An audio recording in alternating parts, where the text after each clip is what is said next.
Michigan's #1 outdoor radio show, Mike Avery's Outdoor Magazine.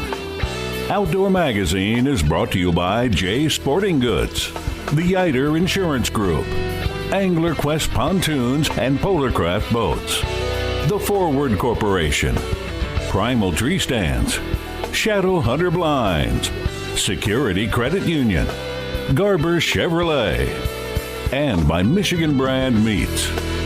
Now, here's Mike Avery.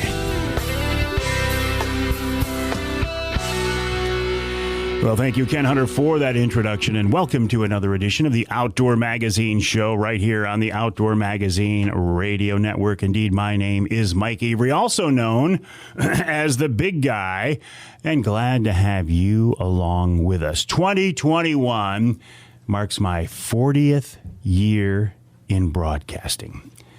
And I have been so blessed the last several years to spend time here in the radio studio behind this microphone talking about the outdoors, the history and tradition of the outdoor lifestyle here in the great state of Michigan and occasionally beyond. Never dreamed when I was a kid working as a part-time videographer in the television news department at WJRT TV 12 in Flint that I would somehow end up doing this for a living. At the end of my career, I would end up doing this. Now, don't think end of career means anything like, oh, retirement's imminent. Because it's not. You're going to be stuck with me for a while now. At least that's my plan. I never know what God's plans are, but I'm not going anywhere. I'm enjoying this just too very much. Enjoying talking about hunting and fishing and shooting and trapping. Enjoying promoting those activities. Enjoying encouraging you to get out and enjoy those activities. It's a wonderful blessing to enjoy what you do. And for that, I am eternally thankful. What I am not thankful for right now is the temperature, the weather, the cold snap, the frigid air that has been hanging over us for a week now.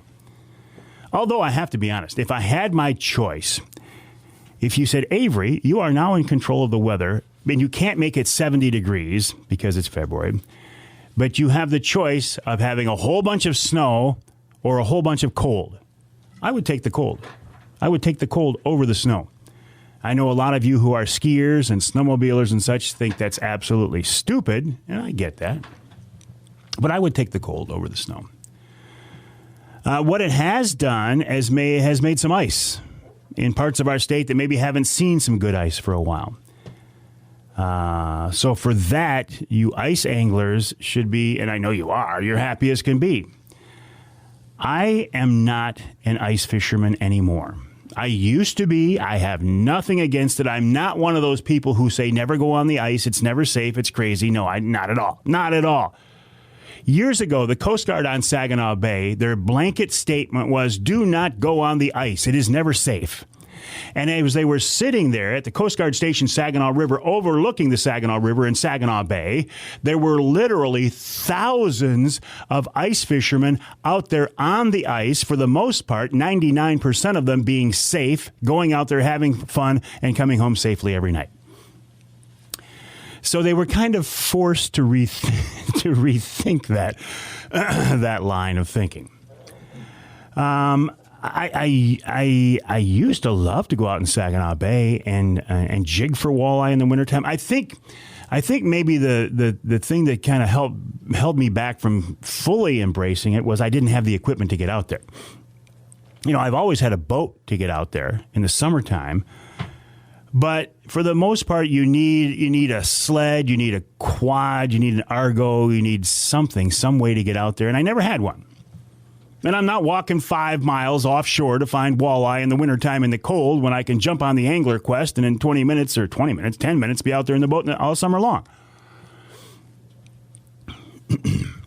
Yes, I could choose to chase panfish on any one of the number of inland lakes. You can walk out there, and spud a hole. That's easy enough. But it's just not my thing. I respect people who love it. I respect that it is a wonderful, viable, exciting, and entertaining wintertime outdoor adventure, but it's just not for me. It's like waterfowl hunting. It's just not for me. I've done it. I've done it enough to know that I don't like it, but I have friends who are just absolute hardcore waterfowl hunting addicts. And I get that. I get that there's the appeal. I get that it's addicting. I get that it's fun. But here in our state, we have so many different outdoor recreational opportunities that it's okay. In fact, it's almost impossible to be passionate about every opportunity because there are so many different choices. For me, it is open water trolling for walleye on Saginaw Bay. It used to be a huge Lake Michigan salmon angler.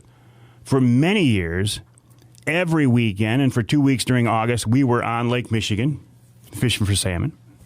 Haven't done that since my dad's been gone. Just, it wouldn't seem the same. For me, so it's Saginaw Bay walleye fishing. It is bear hunting anywhere, any place, anytime that I can. Turkey hunting, which I am so looking forward to. There's something about turkey hunting that I feel about turkey hunting like some of my friends feel about waterfowl hunting. So I get it. And starting to get back into deer hunting. Those are the things that really get me going.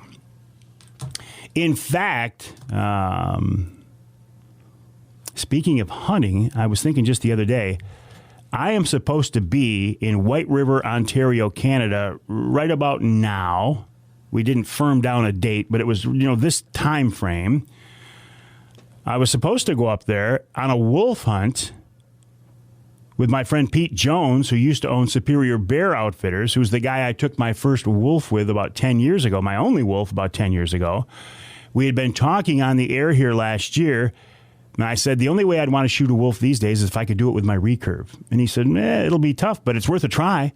So I was going to go back to White River, Ontario, Canada this winter, right about now, with my recurve and sit over a wolf bait and try to kill a wolf with my recurve. And I can't now because of COVID.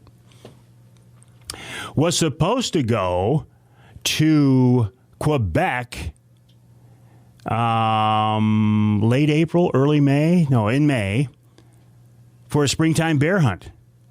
That's not going to happen. Was hoping to go back to White River for an August bear hunt. That's probably not going to happen. Because what we're hearing at this point is it looks like they're not going to let you in unless you've had both vaccinations. And I'm so far down the list because I'm not 65 and because I'm not in a critical job. Nobody needs me. If I wasn't doing it, it wouldn't matter. And I'm not old enough, so I probably won't get a vaccine until fall. So I'm going to have to be happy, and I am, with hunting here in Michigan, fishing here in Michigan. I will go down to Ohio for a deer hunt in the fall. Looking forward to that. What else? Have you heard about the move to rebrand Asian carp? There's a big push being put on right now. They're saying Asian carp are not given the respect that they should. Well, I'm not sure why Asian carp should demand any kind of respect.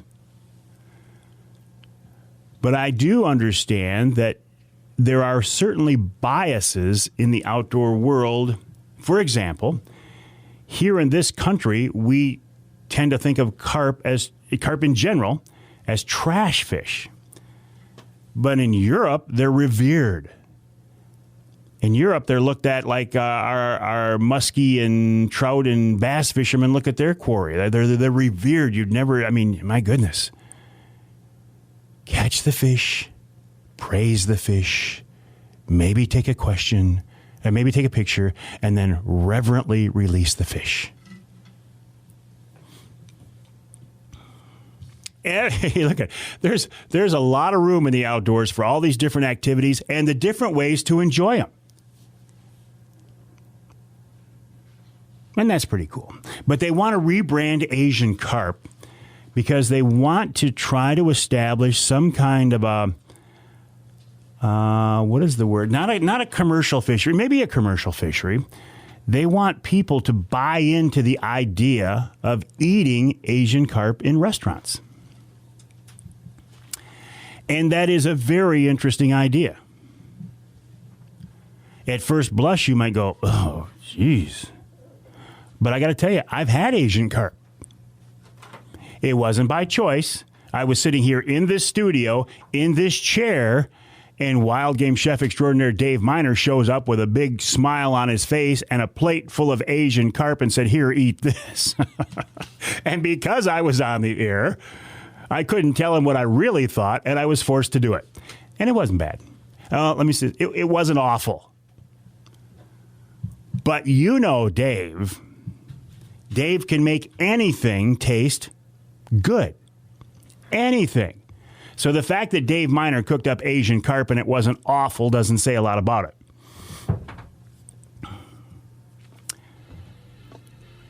So, maybe you'll see Asian carp. Hey, what? Asian carp can't be any worse than tilapia. These restaurants serve tilapia, and tilapia, in my mind, is just a bottom-feeding trash fish.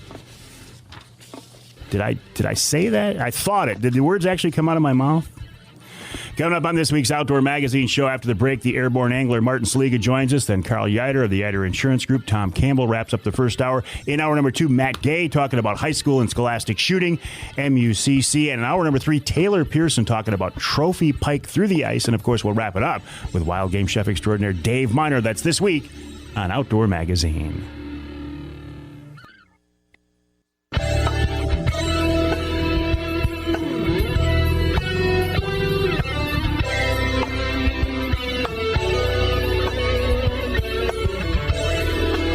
Welcome back to Outdoor Magazine. You can hear the show in Traverse City on WTCM. It's 580 AM. You can hear us in Sandusky on WMIC at 660 AM, 95.3 FM.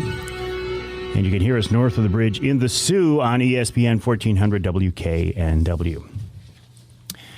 This segment of Outdoor Magazine is brought to you by the Linwood Beach Marina and Campground. Linwood Beach can be your year-round Saginaw Bay fishing destination and your Mid-Michigan tracker and angler quest headquarters. You know I love that. For more info, check them out online at linwoodbeachmarina.com. That's linwoodbeachmarina.com. Linwood Beach also, I like to say, it's the fishing headquarters on the west side of Saginaw Bay, year-round. And, in years when we get good ice, like this is one of those years, right? It's been very, very cold the last week. But is that alone enough to say that you've got good ice to get out there? And I'm not, listen, there have been people out there, and don't come to me for your ice report, because I don't know. One guy, though, who has really created this very cool service. He flies over Saginaw Bay, videotapes the flights, and shows anglers what the ice conditions look like from the air. In fact, he calls himself the Airborne Angler, and you can find him online at theairborneangler.com. He's also on Facebook. His name is Martin Szeliga, and he's with us now on the Outdoor Magazine phone line. Martin, welcome back. How are you? Hey, Mike. Doing great. How are you? Just trying to stay warm, just like everybody else. Hey, listen, I think what you're doing is very interesting and very unique. How did you come up with this concept? Well, it's not a very romantic story. Basically, I've always loved flying. I learned to fly in the Marine Corps in the 90s and moved back to the States after the service and started ice fishing. And just like everyone else, I started getting curious. Sitting at work, I wonder how the ice is doing. And then I realized, well, I could just go fly and take a look at it. Obviously, I can't tell how thick it is, but when it's setting up or deteriorating, it's real easy for me to see where the worst of the worst ice is. It does give you an interesting perspective that we can't see from ice level, I'm sure. Yeah. Obviously, it has its limitations, and nothing beats a guy with a spud bar going out there. But I can cover a lot of ground fast, and it does give you a little better perspective than the satellite, which is hundreds of miles above the earth. So It's just a one more tool for us to use to stay safe out there.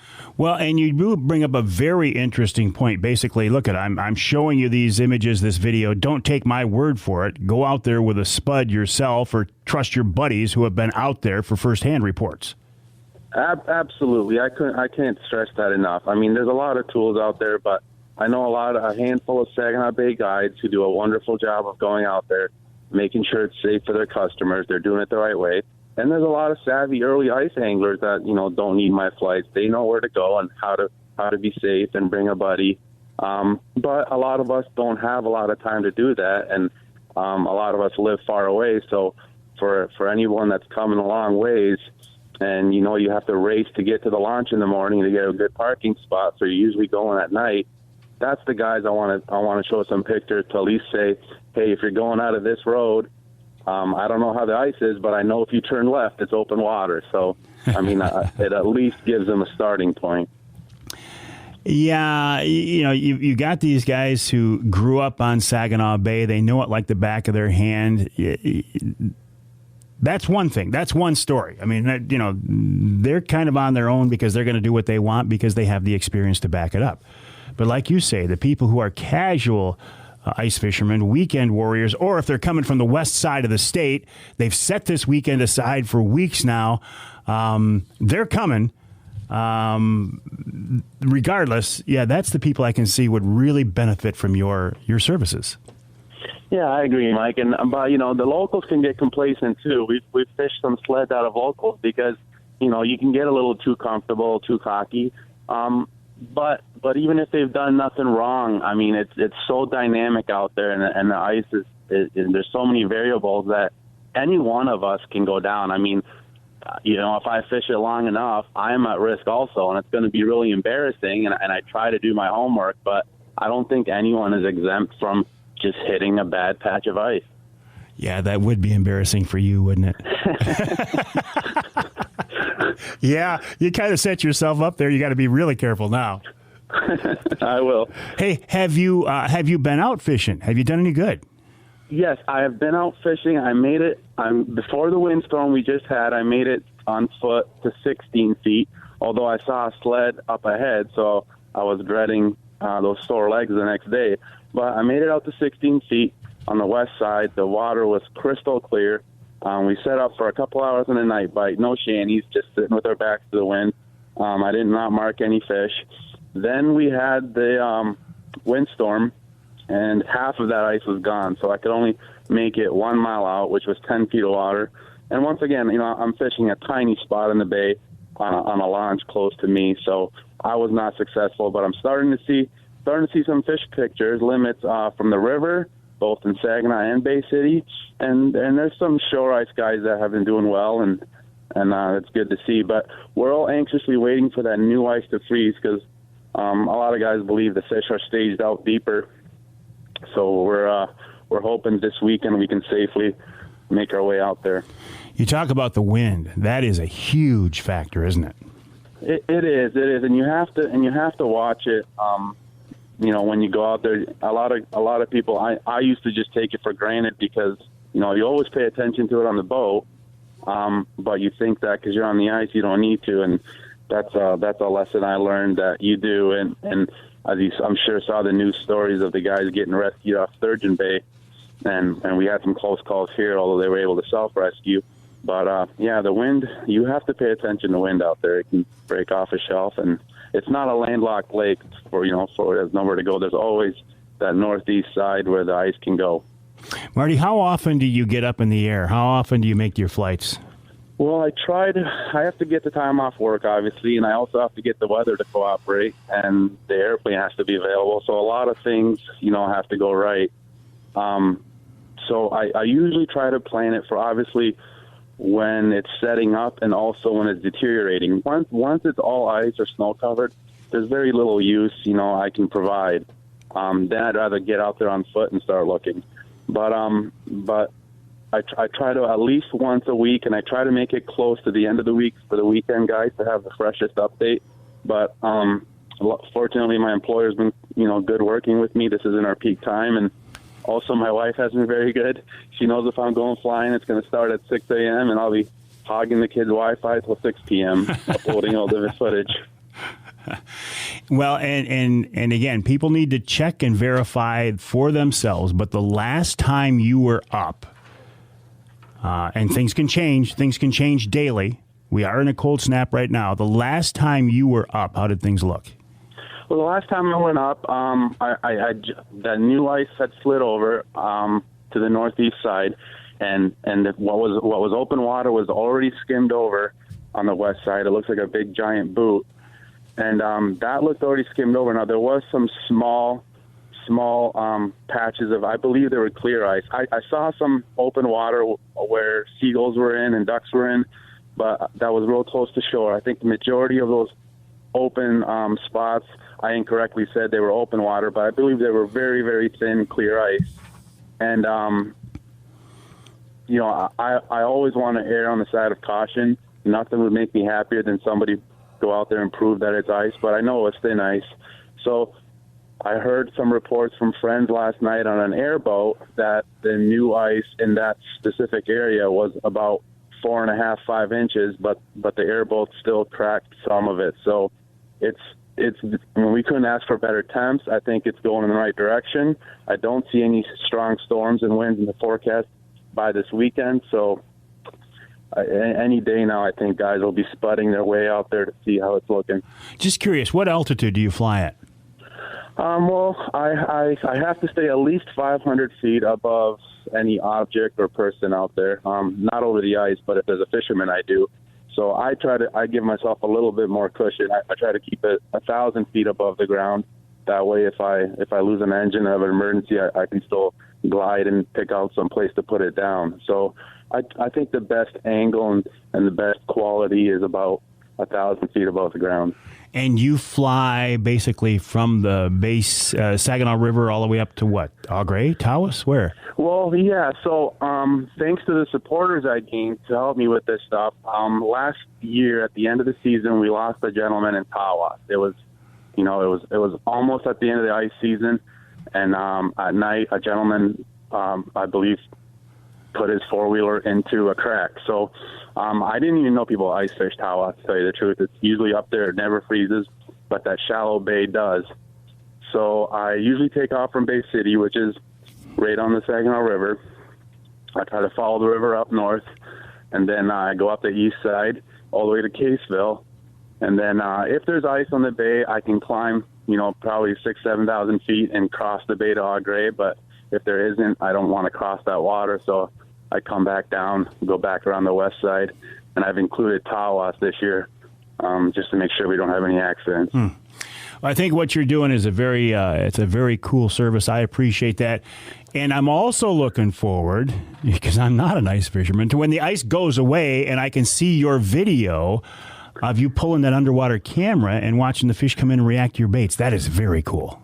Well, I'm excited about that, too. I've got a real fishing boat this year, and we've invested some more camera equipment, so I'm pretty excited to be able to post that because we have some super clear water after ice out, and I'll be ready to put that stuff out there. I'm excited about that, too. Yeah, I've heard that it's like gin out there right now, the color of the water, but that's not uncommon for wintertime, is it? No, it's perfect, and I really want to exploit it this year. I've got a different camera setup. I've got those great spiros to look back at fish, but I also have a camera that can look forward and automatically stay close to bottom. So just looking forward to learning about what those fish are doing down there. That's going to be really cool. I'll look forward to that. Martin Szeliga, appreciate your time. The Airborne Angler, the website, theairborneangler.com. You can find him on Facebook as well. And as he says, don't take his reports as the gospel, but they certainly are a good way to follow the trends. We'll take a break here in the Outdoor Magazine Show. When we come back, continuing on this whole ice topic, Karl Ieuter of the Ieuter Insurance Group talking about when you go on the ice, what does that mean? And then we'll wrap up the hour with Tom Campbell from Woods-n-Waternews. We'll see what's coming up. Probably their March edition is coming out anytime now. That's all coming up in this first hour of this week's Outdoor Magazine.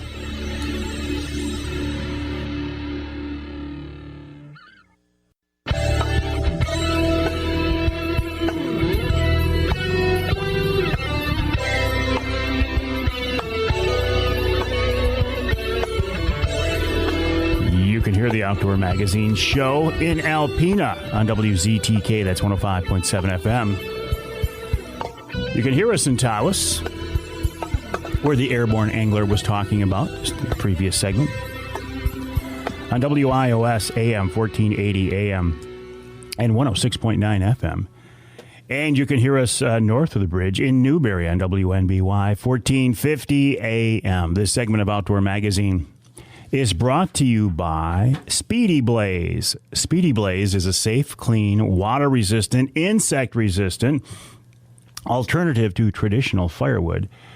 It's safe to cook over because it's made from recycled hardwood. You can use it in your fire pit, in your fireplace, in your grill. Anywhere you could burn wood, you could burn Speedy Blaze.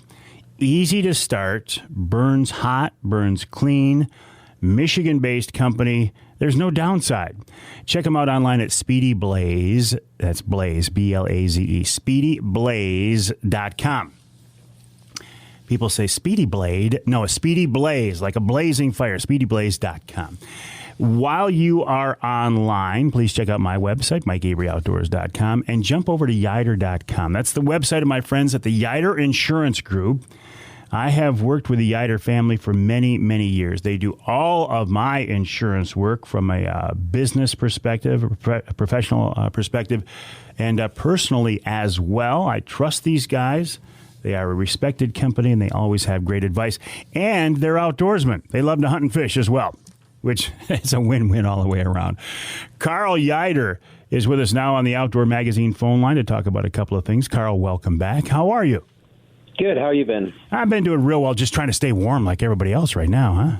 I know it's crazy cold out there. Oh, man. And because of that, it is making ice. A lot of people getting back on the ice.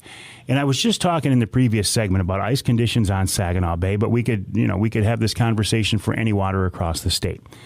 Karl, I want to start out with something I ask you every year, and I know what the answer is, but and you know where I'm going.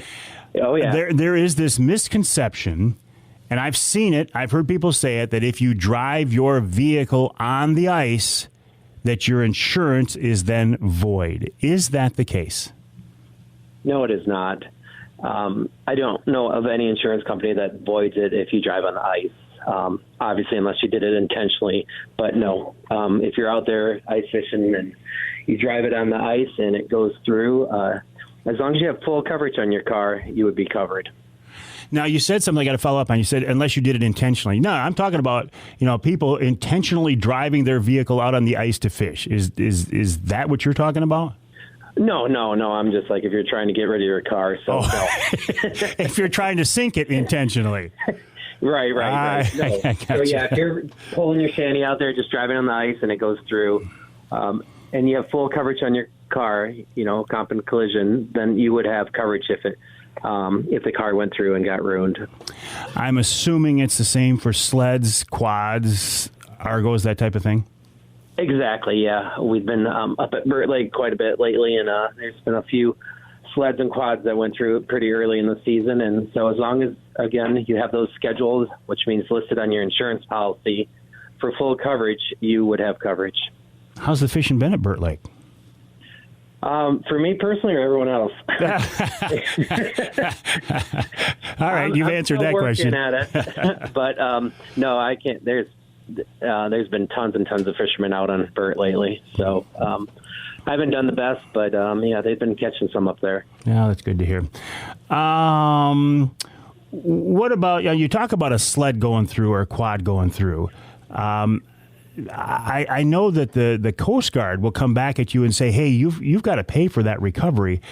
Does our insurance cover that recovery in some way, or is that a separate rider, a separate policy? Some of them may have some coverage for up to a certain amount. Like if it's your car, you have basically towing.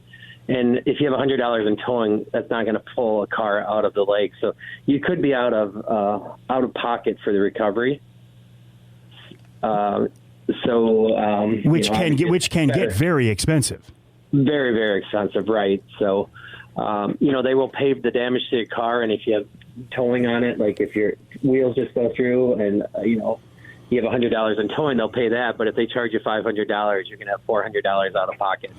Is there a way to protect ourselves in that? Is there a separate thing that we could have written up that would say, hey, if I put my sled in the bottom of Saginaw Bay and they charge me X amount of money, that I'm going to get reimbursed for that? Or is that just on us?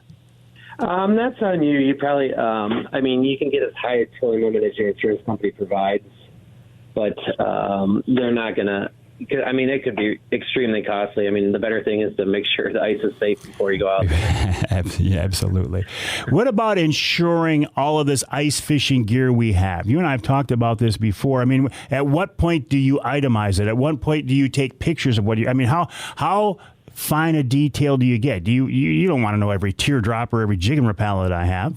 No, because we'd be turning in a claim for every jig we lost. But I always say it's a good idea to take pictures of everything. Everyone has a phone with a digital camera, because at a time of loss, you want to be able to prove what you had. So quickly taking pictures. When you have a bunch of expensive gear, besides taking a picture, you may want to, I call it scheduling, which means listing it on your insurance policy. So if that gets lost, you don't have any argument or issues with the insurance company that it's covered. And when you schedule or list it on your insurance policy, it also is a lower deductible and provides for more coverage than the standard homeowner's boater's policy would provide. Karl, appreciate the input. We've got so much money wrapped up in our outdoor toys and gear. You want them and protected. And I think the Ieuter family is a good way to go. Ieuter.com, IEUTER, Ieuter.com. We'll take a break here in the Outdoor Magazine Show. When we come back, wrap up this first hour with Tom Campbell of Woods-n-Waternews.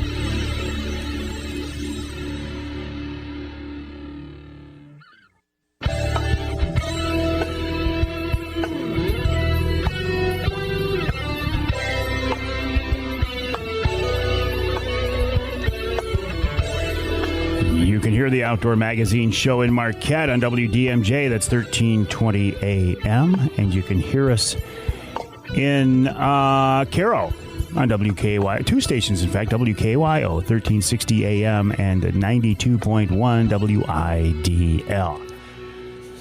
This segment of Outdoor Magazine is brought to you by MUCC's On the Ground program. OTG is a program to improve habitat for fish and wildlife across the state. For details, check out the Michigan United Conservation Club's website. It's MUCC.org. That's MUCC.org. By the way, if you want to save 25% on your MUCC membership, either your first time signing up or your renewal, you can use the promo code MIKE, M-I-K-E, all caps, M-I-K-E, and save 25%. How cool is that?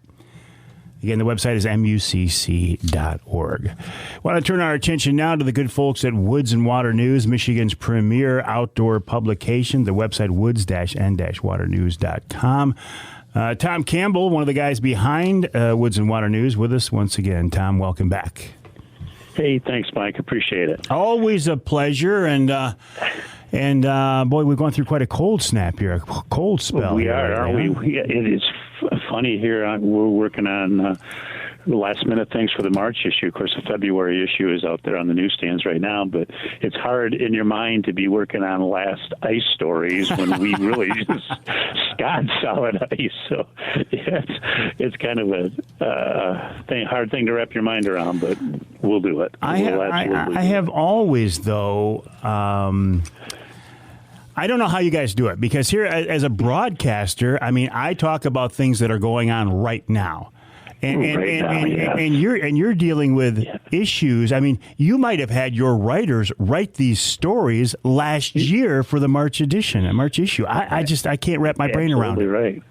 Yeah, absolutely right. It's incredible. Yeah, it is, and it's unique. You get used to it, obviously, but it never fails, Mike. Like you probably sign off for your third hour of the show, and something happens within the next half hour. All the time it happens. Yep. To us too. Yep. Absolutely. That day after we send our pages to the printer to be printed, bam, something big happens or something. Oh, I wish we would have had that 2 hours ago. But that's just life. And unfortunately now today, of course, we've got social media to help us out get the word out. So that's a big leap. But do you have it is unique. It is do you have a certain schedule, like on a given day or a specific day of each month, you go to the printer? Is it that precise? Yes, it is. Yeah, with the volume that we're doing, you need that exact science. You need that exact date for them. It's such a big job for them too, and so we really can't deviate off it. Yeah, exactly right. That's called those deadlines. Nothing worse than those deadlines. So, yeah, it's set in stone. Once you make, there's adjustments you can make down the road, but once you start your month, you're not going to change it. Yeah, absolutely. So you send this digital file off to the printer, and then how long does it take to turn that thing around and get it in somebody's hands? It's absolutely incredible. Within less than 48 hours, our distribution begins, and people begin picking it up and distributing it to newsstands, and then it hits the mail, of course. Which it's the turnaround is fantastic. So from going to my computer on a Wednesday to Friday, it's in your favorite sporting goods store or gas station convenience store, or beginning to anyways on that Friday. So less than 48 hours is pretty incredible. And I'm so glad there's experts that know all those things about printing and getting it there. So have you had any problems with the folks who get it via the mail as their subscription? Has that slowed down recently? Oh, Mike, you just made my heart go racing. Sorry. Yeah, we are definitely. There's, through the pandemic, the COVID, and the rush and the change in mailing habits, the postal system is really under strain. I'll support him, I guess, but yeah, it's becoming really. It's very difficult for us, and it's so random. But and I feel so sorry for our subscribers. 2 weeks, say, hey, I saw the February issue on the stand, and I haven't got mine in my mail, and it's so hard for us because. And I understand the subscriber, they paid Woods and Waters. They didn't pay the U.S. Post Office to take care of it. Sure. They don't want excuses from us. They want the February issue. So it's an ongoing battle. I think it's getting a little better as we get away from that Christmas rush. But hopefully things will improve in the post office. They just had another rate increase, so maybe that'll help things out too. And we'll get back on track. But all right, as long as I've got your blood pressure up and your heart starting to beat quicker, look down the road to the big outdoor weekend. At this point, you're I suspect it's a go, right? Yeah, we're 200 days out, right around there. Can you believe that? Doesn't sound like much. And absolutely, we just had a big meeting last Friday, and the only option we have is we're going to plan, and we're going to plan to make it the best we've ever had. And until we hear otherwise or we get closer in something else, that is exactly our plan, Spike. We hope everything is cleared up within that 200 days and everybody is vaccinated, I guess, would be the best thing, and things are pretty much back to normal. All right, let's hope and pray for that. Tom Campbell of Woods-n-Waternews. Keep up the good work. The website, woods-n-waternews.com. Woods-n-Waternews, Michigan's premier outdoor publication. We'll take a break for the top of the hour. When we come back, we'll talk about shooting, scholastic shooting at the high school level and the college level with Matt Gay right here on Outdoor Magazine.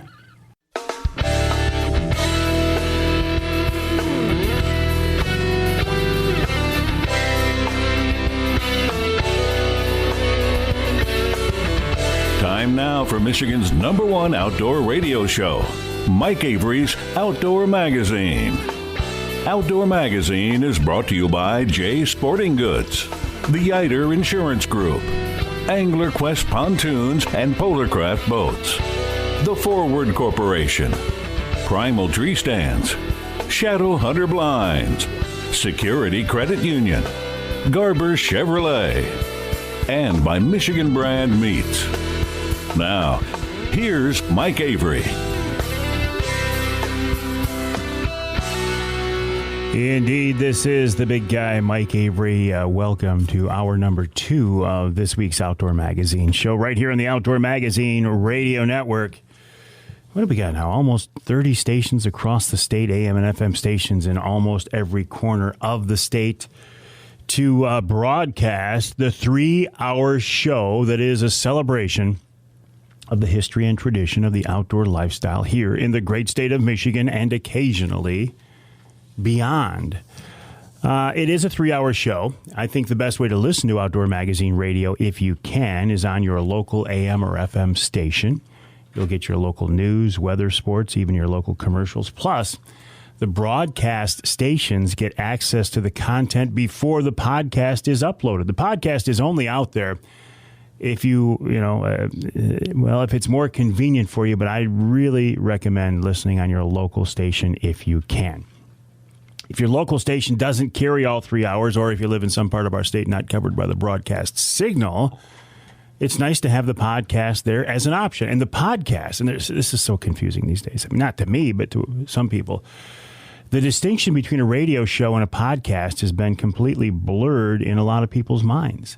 And I get that, because if you listen to the podcast version of the radio show or the radio show, the content is the same. I take the audio from the radio show and I make it available somewhere other than on your local station.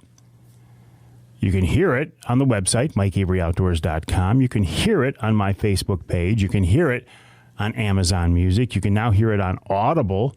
You can hear it on Twitter. I am Avery Outdoors on Twitter, which I don't get Twitter, okay? I put it out there on Twitter because I can, but I don't get Twitter. I know the politicians like to use it. I know the big national media people like to use it. But other than that, do you honestly know anybody in your day-to-day circle that uses Twitter? I don't either. But I put it out there on Twitter just in case. It's also on LinkedIn. It's on iTunes. Anybody can get iTunes. It's on Google Play. Anybody can get Google Play. It's on iHeartRadio, SoundCloud, Spotify, TuneIn, Stitcher. All of those are big podcasting venues, big podcasting outlets. It's on Player FM. It's on Deezer, radio.com, even on YouTube. Although I do have to admit, last week I forgot to put it on YouTube. So forgive me that one. I also, too, have to put in a little plug for my Outdoor Magazine podcast network. Each week, each month, I do podcasts for Jay's Sporting Goods, Offshore Tackle, Angler Quest Boats, Killer Food Plots, Polar Craft Boats, Shadow Hunter Blinds. That's a new one. And today we are scheduled to record a podcast for Jay's Sporting Goods. So I'd appreciate it if you could check those out as well. Our guest this hour is a guy that actually, he was suggested to me by Ed Bolanowski of Speedy Blaze, our friends from Speedy Blaze. And Ed says, Mike, you got to get Matt Gay on the show. He said, Matt is a very, very knowledgeable shooter. He is an expert coach when it comes to shooting. The thing that really got my attention is Matt has spent a lot of time teaching young shooters at the high school level and the college level as well. He used to be the shooting coach at MSU. These days, he's the shooting coach over at Olivet. And this guy is in the shooting world as deep as anybody I know. And, Matt, it's a pleasure to have you on the show. Welcome. How are you? We're doing good this morning. Thanks for having me. Just probably just try to stay warm like everybody else right now, huh? It's cold. It is cold. Tell me a little bit about your background. I mentioned a little bit here, but how did you get into the shooting world at the level that you're at? Well, it started out actually in high school. I worked for Grambling Huntsman's Club as a trap boy back in the day when it was a little bit more social, and they actually hired high school kids to regularly pull and score for shooters. And that's kind of how I got involved in the game. I'm a lifelong hunter. Of course, wing shooting is tops for me. And I had a little bit of a hiatus after high school, but dove back into the competitive end of it because I really enjoyed it. It's kind of interesting. There's a normal life cycle of a shooter that something we pay close attention to with youth shooting, where they get involved when they're still on mom and dad's dime, for lack of better terms. Mm-hmm. They get involved, they enjoy, they learn the fundamentals of the sport, and then they kind of go off to college. And if they don't shoot in college, they're working on their careers. And then once they get to a point where they have that expendable income to re-enter either the competitive end or the recreational end of shooting, then they re-enter it. And I kind of went along I kind of followed that path, and re-entered the competitive end of it. And very shortly after that, I saw, at that time I was living in the Upper Peninsula, and I saw a serious lack of some structured availability of competition venues for youth shooting. So I got involved with the Scholastic Clay Target Program, of course, advancing my own game. I've been a master class NSCA sporting clay shooter competitor for, 6, 7, 8 years. But we started our first SCTP program up in the Escanaba area, and it just kind of snowballed from there. I was asked to get on the board of directors. I've been on the board of directors for the Michigan SCTP for several years, and I just dove deep into it.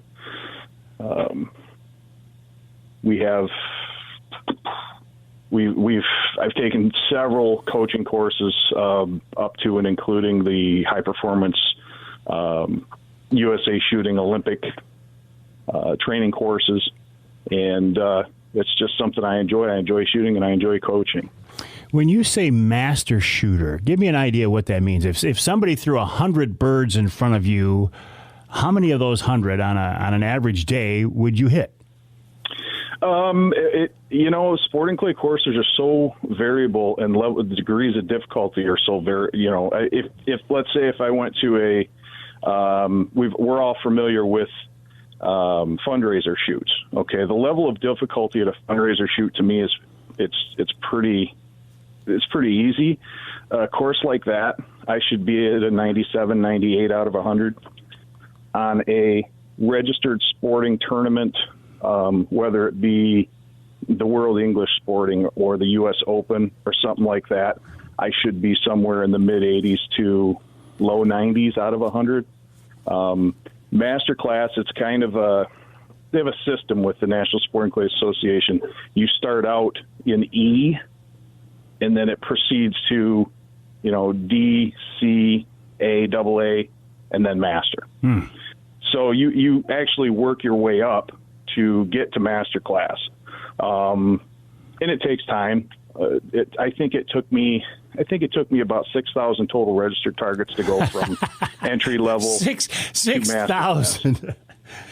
Which leads me to the question: how do you get ammo these days to do that? Well, that's a challenge. I typically buy ammo by the pallet. It's been a challenge for several reasons, but as far as the college team, we've got some in reserve because essentially we didn't have a season last year. So what we had from the previous purchase, we usually purchase once a year. That is, some of that's left over. Beyond that, I generally buy it when it's available. So I had a stock of it, but we're still a little tight, so I'm still buying what I can get my hands on. Yeah. Frankly, if I trip over something at Walmart or Dunham's or something like that, then I buy it if it's a shell that I can use. Yeah. Well, and speaking of that, I'm kind of particular on my shells, so. Say at the high school level, is there a particular gauge? Are these kids shooting 20s? Are they all shooting 12s? Or does it matter at that age? Well, the most important thing is gun fit. We have one team that has a 7-year-old right now that's shooting 12 gauge. The interesting thing with them is they're able to mitigate that recoil. What the layperson would perceive as, oh my goodness, it's a 12 gauge that's going to kick. Not really. If a gun fits somebody, it shouldn't kick them, no matter how big they are. With that said, a 7-year-old obviously is going to have they're going to have a challenge with a 12 gauge. But what this particular team does is they actually load these shells down, so they have a process where with these younger kids, they're loading subsonic, low weight 12 gauge ammunition, so it mitigates that recoil. You can control recoil with the load that you're using. the objective is to try to get all the kids into a 12 gauge as quick as possible. A lot of them start out with a 28 gauge or a 20 gauge. But ideally, they want to get them to that 12 gauge as quick as possible, because that does give them the best advantage when it comes to the actual, registered targets and quality pattern. And it allows them to stay in a gun. A lot of these guns now, with some of the stocks that are available, as the youth shooter grows, that gun can grow with them. Hang tight, Matt. We got to take a break here. We're talking with Matt Gay, who is a master shooter. He teaches kids at the high school level. He's also the current coach, the shooting coach at Olivet. The website olivetcomments.com, and look for shooting sports, and you can learn more about Matt. We'll take a break. Lots more coming up right here on Outdoor Magazine.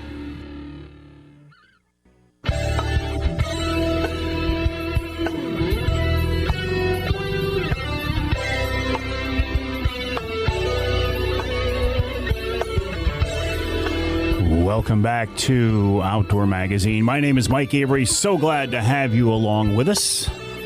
You can hear the show in Battle Creek on WBCK. That's 95.3 FM. And you can hear us in Sheboygan on Big Country Gold, WCBY AM, 1240 AM, and 100.7 FM. This segment of Outdoor Magazine is brought to you by Great Lakes Charter Training.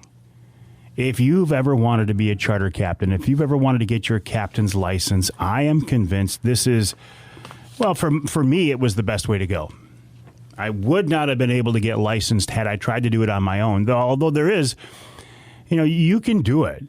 You can take these classes on your own, and then you can take the test on your own, and you might pass. I know I would not have. I had heard nothing but great things about Captain Mel Stackpool and Great Lakes Charter Training. Some of the captains I know and respect went through Mel, and so that's the way I went. Captain John Littlefield taught my class. I think it was 9 days, something like that. Pretty intense. I mean, it was not easy, as it should not be, right, to get your captain's license.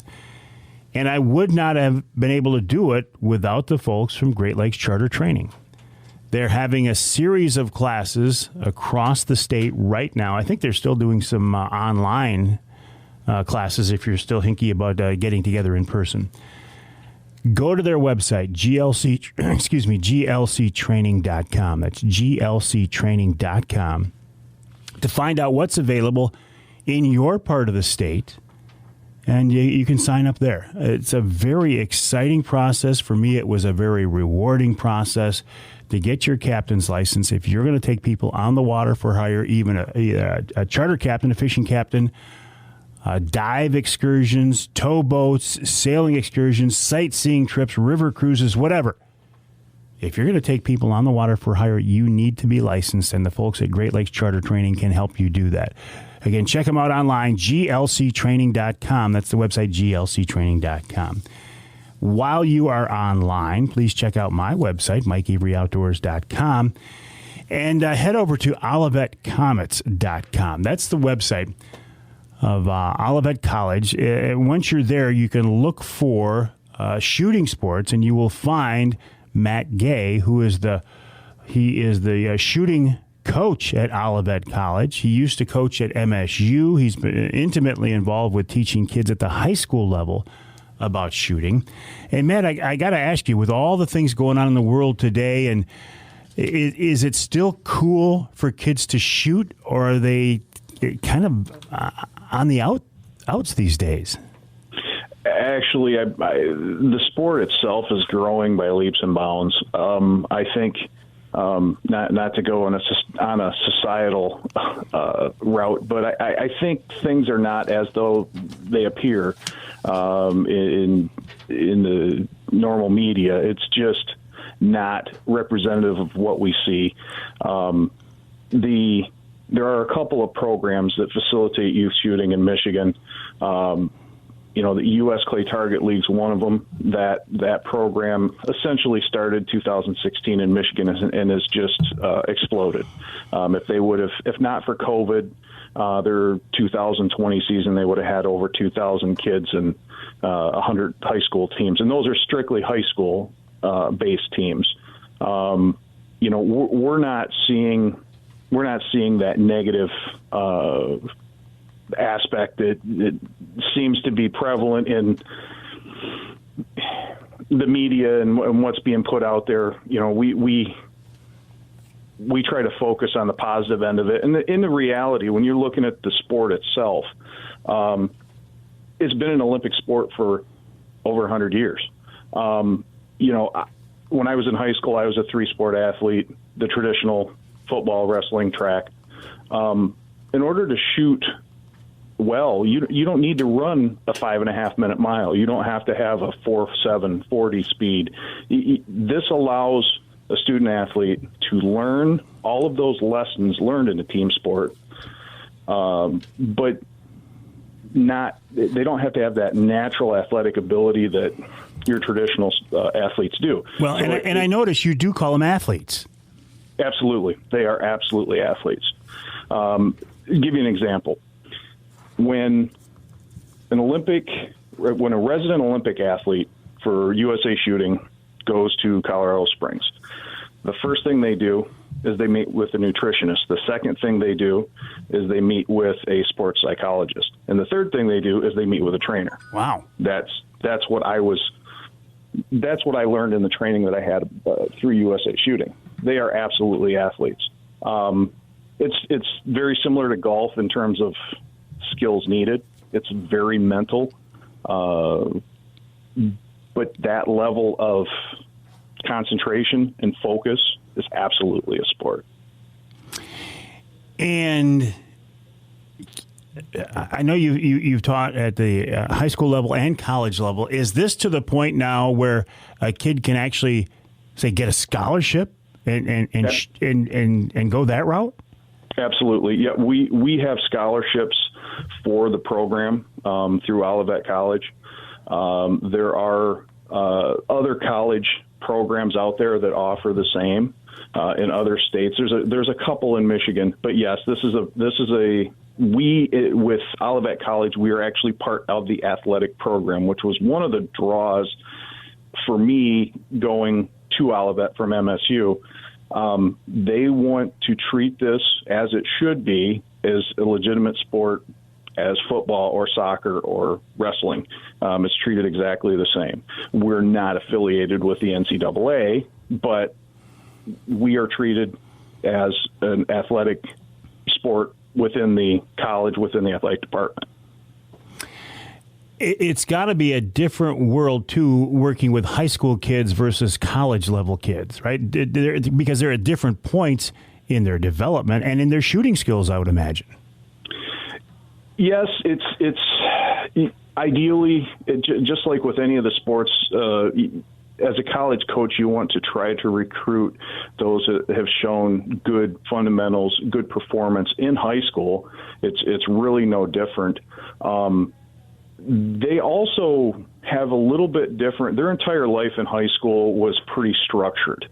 And once you get to college, that's not the case. And I tell all the freshmen that come in, the most important thing that you're going to have to learn is time management, because you're not going to have somebody completely structuring your day and your life, and you need to fit all these things, including practice, including any of the stuff that I give you, your journals or quiet eye exercises, or all these other things have to fit within your time. Plus, obviously, you want to have the college experience. So it is a little bit different in that respect. In terms of technique, skill level, yeah, they're a little bit more advanced. But remember, they're only 6 months out of high school. Yeah. A lot of these athletes, they didn't start until their freshman year, where with, say, football or wrestling, I think I started playing football in third grade and I started wrestling the same year.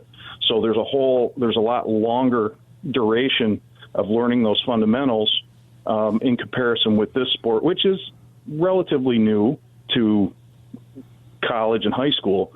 But these kids that are coming in right now don't have, that 8, 9, 10 years of experience learning the fundamentals like they would in the other sports. So that'll come down the road. You said quiet eye exercises. That got my attention. quiet eye exercises. There is a professor at the University of Calgary named Joan Vickers who did a bunch of studies on what elite athletes do with their eyes just before, during, and after executing a skilled athletic move. It has a lot of value for most all sports, but particularly shooting and golf. And actually, it's basically how the brain what the brain tells the hands to do with the stimuli that comes in through the eyes. It's very, very interesting. There's actually an old show on PBS I think it was called American Scientific Frontier. It was hosted by Alan Alda. And if you happen to Google quiet eye, that'll pop up, and it's about a 15-minute video where they're talking about quiet eye, and it's absolutely amazing to see what these elite athletes, what happens with their eyes.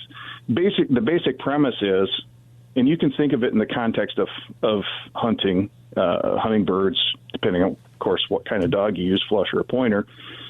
But the eye, you use driving, easiest example. You're not focusing hard on an object when you're driving. You're in what we call soft focus, which is about 80% of your daily life is soft focus.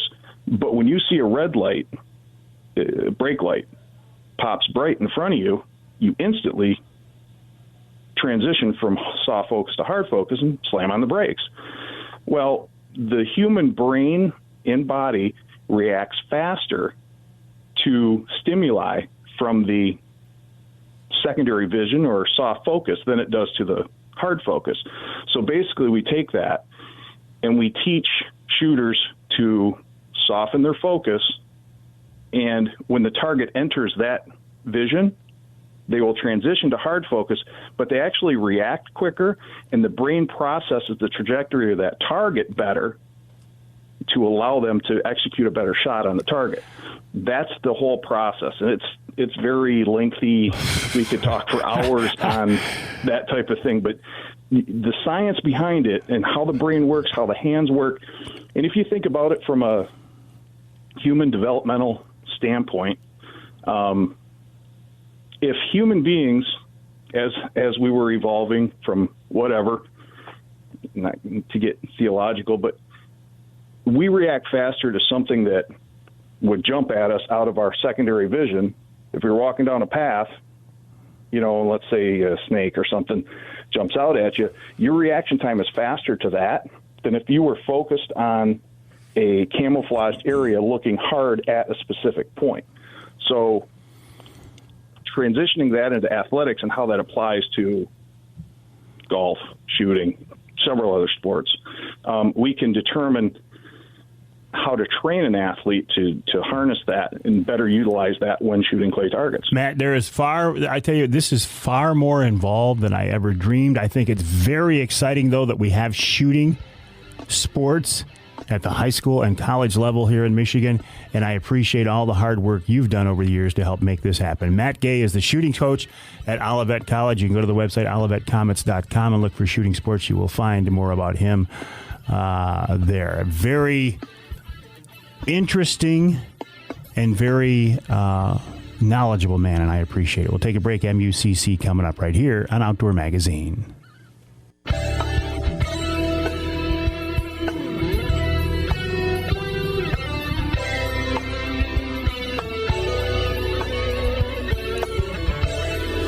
You can hear the Outdoor Magazine show in Houghton Lake on two stations, the Twister 92.1 WTWS and Powerhouse Station 98.5 WUPS.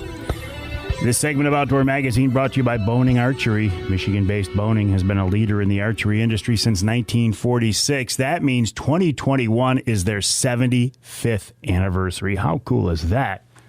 For 75 years, Boning Archery has been making quality accessories for target archers and bow hunters, going back to Ferrule-Tite. Rowland Boning invented Ferrule-Tite to glue broadheads to arrows. These days, Boning continues to innovate, come up with new products.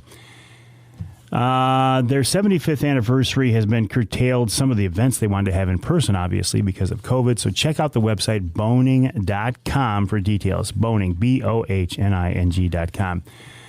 And congrats to Bohning for 75 years in the archery industry. A tremendous accomplishment. Also, as long as I'm throwing out congratulations, congrats to the folks at MUCC. I think they do a wonderful job, Michigan United Conservation Clubs. I think they do a wonderful job in keeping track of what's going on in Lansing and beyond, because me, as just your average Joe Blow hunter and angler, I, you know what, to be honest with you, sometimes I don't care what's going on if it doesn't directly affect me, but then I miss some things. So I think it's great to have MUCC there to keep an eye on things, to push for things, and you might not always agree with what they're doing at MUCC, and that's fine. But my question is, if you don't agree with them, get involved and let them know what you think. And the bigger question, I think, is if not MUCC, then who? You need to belong, in my opinion, to some group that's fighting for hunters and anglers. And for me, that group I choose is MUCC, among others as well. Nick Green is the Chief Information Officer for MUCC, Michigan United Conservation Clubs, with us on the Outdoor Magazine phone line now. Nick, welcome back. Good morning, Mike. I hope all is well. It's cold. I'll tell you that. It is cold. It's put a damper in my ability to go steelhead fishing. It's hard to bobber fish when the guides are iced up. Oh, yeah. Well, the ice fishermen are loving it, though, Nick. They are. We're making ice every night. I'm seeing more and more people venturing out, and so hopefully folks are getting good catches and having good dinners from those. Nick, I mentioned here in the intro about you guys at MUCC keeping an eye on things and lobbying for us in Lansing and even in Washington. What's going on now? What should we be aware of right now? We're still kind of working through meeting with freshman legislators and kind of making known our priorities and what we hope to accomplish in this legislative session, which, importantly includes an update to our commercial fishing statute. So that's something we've talked about for several years. It's been something that we worked hard on last session. We hoped to get it across the finish line. We did not. So we're spending a lot of time trying to bring folks into the fold on that and kind of provide all of the context surrounding those issues. We're also spending a lot of time with the pheasant stocking program. So if folks remember, in 2018, we were successful in getting a general fund appropriation to start a pheasant stock and shoot initiative. It's called the Michigan Pheasant Hunting Initiative, and it's aimed at recruiting, retaining, and reactivating new hunters. And that had a pilot year in 2019, and then due to COVID in 2020, funding was removed and kind of reallocated. So we're working through right now how to get some funding and get this program off the ground in 2021. And there will be a pheasant stamp that folks do need to purchase in order to pursue pheasants on Lower Peninsula state-owned lands if they are 18 and above. So those are two things we're working on pretty diligently right now. Hey, something else I heard about, and it was something to do with the NRC commissioners not actually being approved. Is this a big deal, or is it just politics, let's say, as normal? Generally to us, we meet with those appointees ahead of time if possible. We try to get to know them. We try to base recommendations, especially if they are anti-hunters or anti-fishing. This round of disapprovals for two commissioners 2 weeks ago included 11 other commissioners appointed to various boards and such by Governor Whitmer. And really what we're seeing, as you kind of touched on, is a political back and forth struggle between the administration and the Republican-controlled legislature. So it's important to note that Kozad and Baird, the two commissioners who were disapproved, it was pretty clear they weren't disapproved on their resume. It was a tactic to try to try to bring the governor to the table and talk with legislators. So, we're kind of framing it in the sense that it's mom and dad fighting in the kitchen. We don't want to walk in and get hit with a frying pan. This is all, it's all very political, unfortunately, and that's the world we're in right now. So we're hopeful that we will see some reappointments to that, and it'll be filled.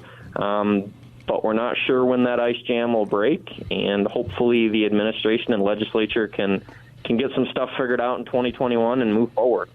Nick, always appreciate the info. I'll send folks to the website, MUCC.org. By the way, if you want to save 25% on your MUCC membership, renewal, or first time, use the promo code Mike, all caps. You can save 25%. Nick, a pleasure. We'll talk in a couple of weeks. We'll take a break here in the Outdoor Magazine Show. When we come back, this week's Ask Avery segment. And it's kind of a broad-based question, came in via email. More on that coming up after the break right here on Outdoor Magazine.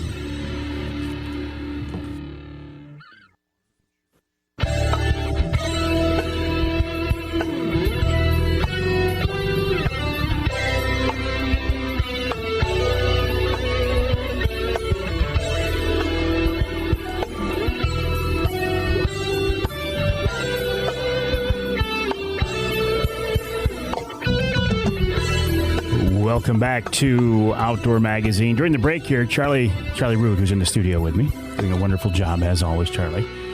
We're talking about how to use technology in some ways for live streaming broadcasts of, in this case, their morning show on WSGW. We were talking about some options, and it's interesting what you can do these days, which kind of leads me to this week's Ask Avery segment. But just a reminder first, you can hear the Outdoor Magazine radio show in Port Huron on WPHM 1380 AM, and you can hear us in Lansing on WILS 1320 AM. The Ask Avery segment is brought to you each week by my friends from Security Credit Union. Security Credit Union loves to work with outdoorsmen and women, and they can help you with your next outdoor adventure. Check them out online at securitycu.org. That's securitycu.org. The way the Ask Avery segment works is this is your chance to be directly involved in the content of the show. You can send me a question, something you'd like to ask me directly, or if you'd like a bigger question answered, maybe somebody in the DNR or something like that you can't get to, but maybe I can because I've been around for a while. You can hit me up with that question on any of the social media outlets, or you can just send me an email directly to Mike at MikeAveryOutdoors.com, Mike at MikeAveryOutdoors.com. This week's question comes in from Max Johnson, and it came in via email, and I don't have it verbatim in front of me, so I'm just going to kind of paraphrase it. He said, Mike, you were talking last week about a lot of these cool experiences you had, back when you had the TV show and were doing a little bit more traveling and such. And he said, of all the places and the such, he said, what were the more interesting places? Any people stand out in your mind over the years? Any stories? And were there ever any time that you were actually a little bit nervous about your safety, for example? And that, that I could talk for hours about this, but I won't bore you. Speaking of places and people, I'll tie these two together. The second time I think I was in Africa, I've been to Africa twice on hunts. And I had a chance to see the native trackers in action. Now, you hear stories about these African trackers, and listen, you might think you're pretty good on a blood trail, and you might be, but you can't hold a candle to these guys. I had hit a gemsbuck with an arrow, and it was a mediocre shot, and I was pretty disappointed about it. And we called in the trackers, and these guys, they all carry a stick, a walking stick with them, and I didn't understand what that was about until I saw them in action.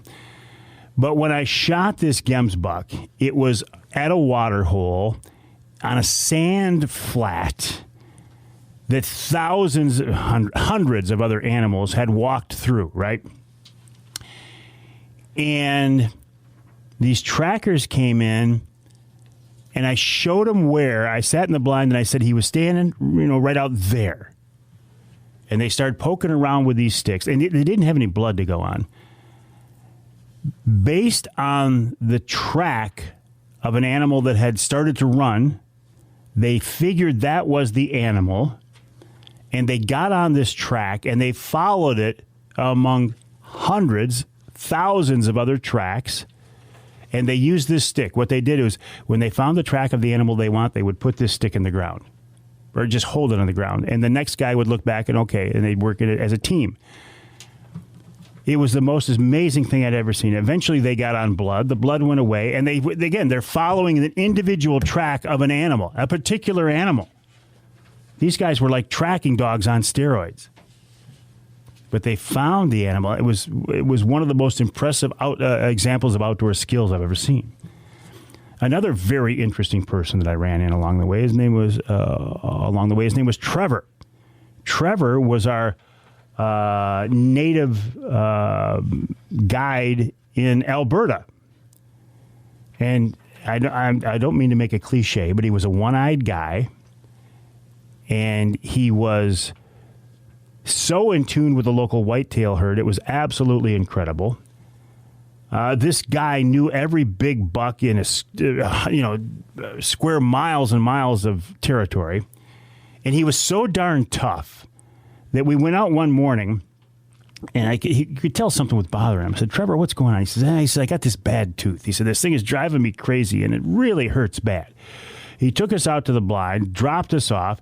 When he came back that night to pick us up, everything was fine. I said, what happened? He said, I got working on that tooth. And he said, I reached into my mouth with a pair of pliers, actually vice grips, and he said, over the course of the day, I broke that tooth up with those vice grips, and I pulled it out of my mouth with no sedation, no drugs. There might have been some alcohol involved, I think, maybe to numb the pain, and I don't blame him.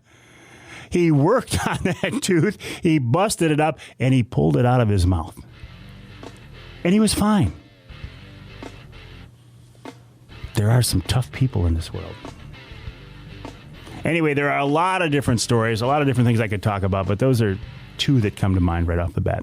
If you have a question for the Ask Avery segment, send me an email to mike@mikeaveryoutdoors.com. And thank you to our friends at Security Credit Union, securitycu.org, for helping to make each week's Ask Avery segment possible. Coming up in our third hour after the break, we're going to talk with Taylor Pierson about ice fishing for giant pike through the ice, primarily in southern Michigan. That's in hour number 3 of this week's Outdoor Magazine.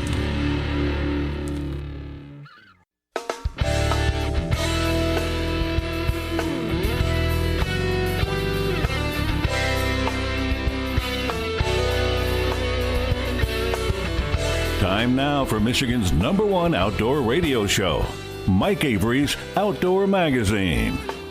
Outdoor Magazine is brought to you by Jay Sporting Goods, the Ieuter Insurance Group, Angler Quest Pontoons and Polarcraft Boats, The Forward Corporation, Primal Tree Stands, Shadow Hunter Blinds, Security Credit Union, Garber Chevrolet, and by Michigan Brand Meats. Now, here's Mike Avery.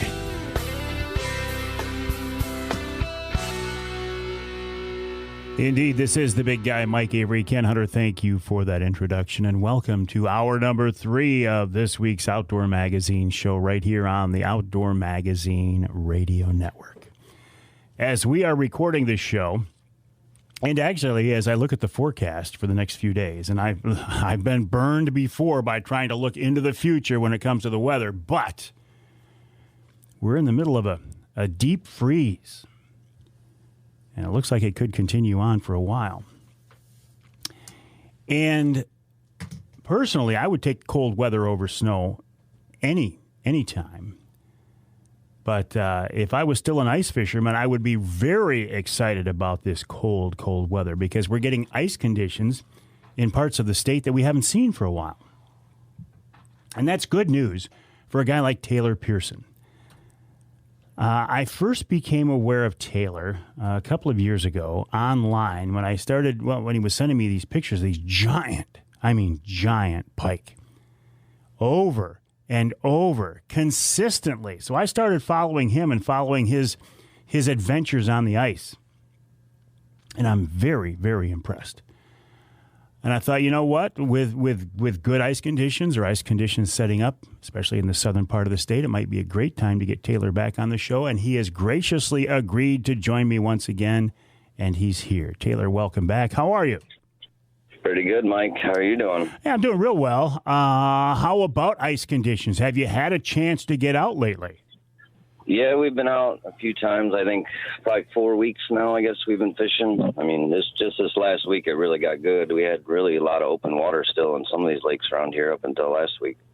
Well, and you're not a guy who goes to the UP routinely or northern Michigan. You spend a lot of time in the southern part of the state, don't you? Yep, spend a lot of time with picks and bibs holding on. I mean, we haven't had more than 6 inches in 3 years. I mean, last Saturday I was on a lake, and that was the most ice I've seen down here in at least 5 or 6 years. Wow. Well, that's great. Great.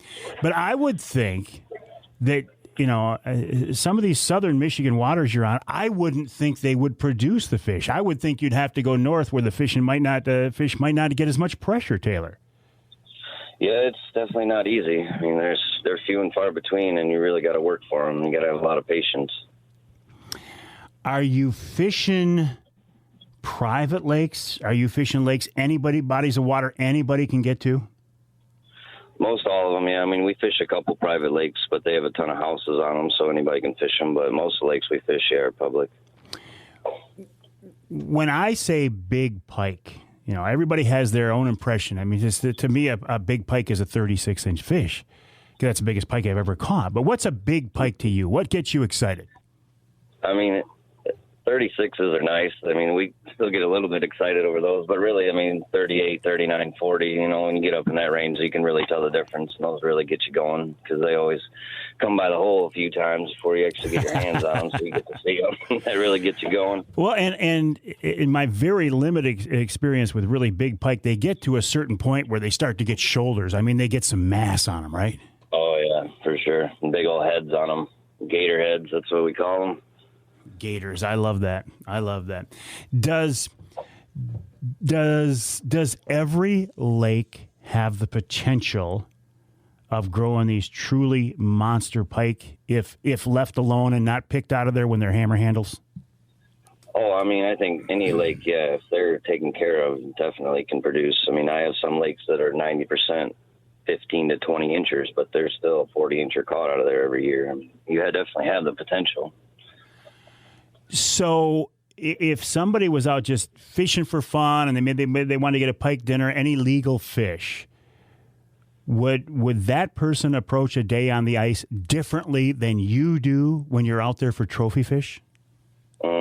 Yeah, definitely. I mean, most of the people we see come out and they're fishing, just for a couple hours just to get, like you said, a few flags to get some food, and get one to eat or something like that. And we're out there before dark.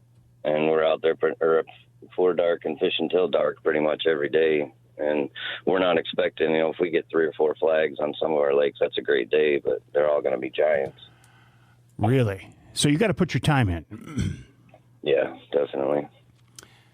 Are you setting up in the same spots, the same locations? I mean, will you get a 20-inch fish swimming in the same areas as a 40-inch fish, or do they tend to separate themselves? I mean, we always try, at least I always try to, key in on certain spots, like, they say humps and points and turns. I mean, you can set anywhere and have a chance to catch one, but, big fish are just like any type of predator. They use anything to their advantage, so we try to use that to our advantage.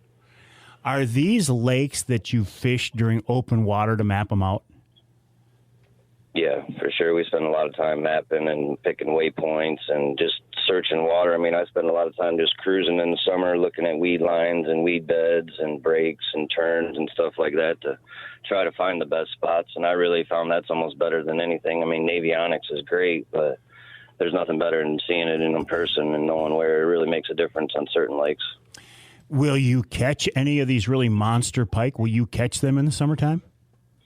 We've caught a few. We try not to really fish for them to mess with them too much or hurt them in any way. But, I mean, we catch some fishing for walleyes quite a bit in the summertime. So yeah, we do catch them, but we don't really try to target them. And in the wintertime here through the ice, I heard you mention tip-ups. Is that strictly your strategy, or will you jig for them too? No, I'm just a tip-up guy. I mean, I've had lots of guys ask if we use rods and the jaw jackers, and I tell everybody, I mean, we can fish for them pretty much all year round with a rod, and there's only a certain time of year we get to fight them hand-to-hand, and I really love that. What's a jaw jacker? Forgive my ignorance. Those, they're like a tripod, basically. They set on the ice, and you set your rod in it, and it sets it, and then when the fish hits it, it trips up, and it basically sets the hook. Gotcha. What about the tip-ups? Are they the old-fashioned kind I would have used when I was a kid, the folding ones, or are you using the new high-tech tip-ups? Yeah, I mean, they're not really high-tech. I use the Frabill Pro Thermals, and they've been around for quite a while, but I just like those. They've upgraded them a little, but they haven't really changed a whole lot. Just between them covering the hole and keeping the ice out of there, and I don't see that problem with them freezing and spinning or anything. They're just, in my opinion, they're the best tip-ups out there, and I mean, that's all I do, and I've tried them all, but, to each his own, but I really love those. Now, when you set that thing, say you're setting it at first light in the morning, if you don't get a flag, will you leave that thing out there all day without checking it, or will you check it every once in a while? No, we're checking them at least once an hour, and I mean, certain lakes and certain spots, I will leave them all day. I'll change the bait, but we usually try to at least every couple hours rotate them around just to cover some water, see what different depths or what they're working at. Seems like pressure and temperature affects the depth of water the fish want to eat in every day almost.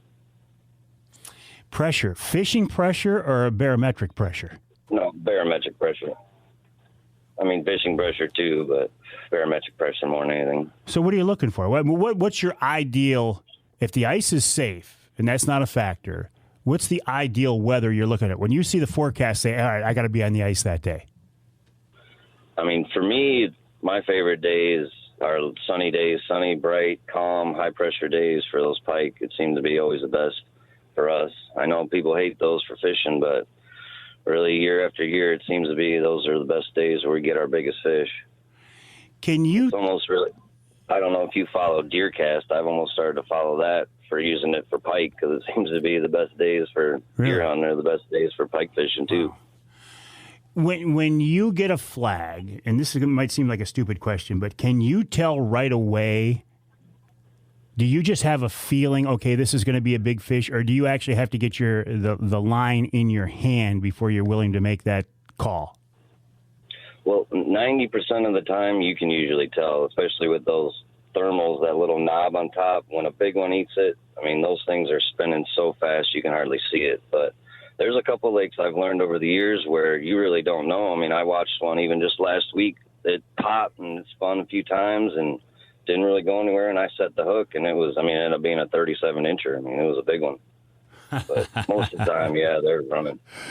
Oh, having a fish of that size on the end of your line, and you got no rod to fight it. It's all in your hands. That's pretty exciting. Yeah, I love it, for sure. And I've been trying to get more and more people into it. That's what I've really changed to do is just try to get new guys into it, and you can tell when they set the hook and it's a big one, they're hooked for life for sure. But Taylor, and I appreciate the fact that you want to share this, but are you also in some ways stepping on your own toes because the more people that are out there targeting these trophy pike, the more competition you've got? Yeah, I mean, I don't mind. Really, as little as appreciation as the pike gets, and the more people out there, the merrier. I mean, I have a problem on one of my lakes where guys are taking them and killing them, and that, I mean, I don't really appreciate that, but the more people out there fishing for them, the more people will protect them, in my mind.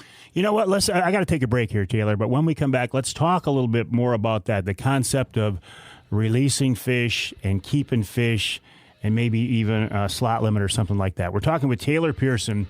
He is a Pikemaster extraordinaire. This guy has it so dialed in, catching trophy pike through the ice on tip-ups, primarily in the southern part of the state. I'm still trying to figure out how he picks his lakes, but he said he spends a lot of time in the summer doing just that. So we'll talk about how do you hand line a pike in, a trophy pike, and much more after the break right here on Outdoor Magazine.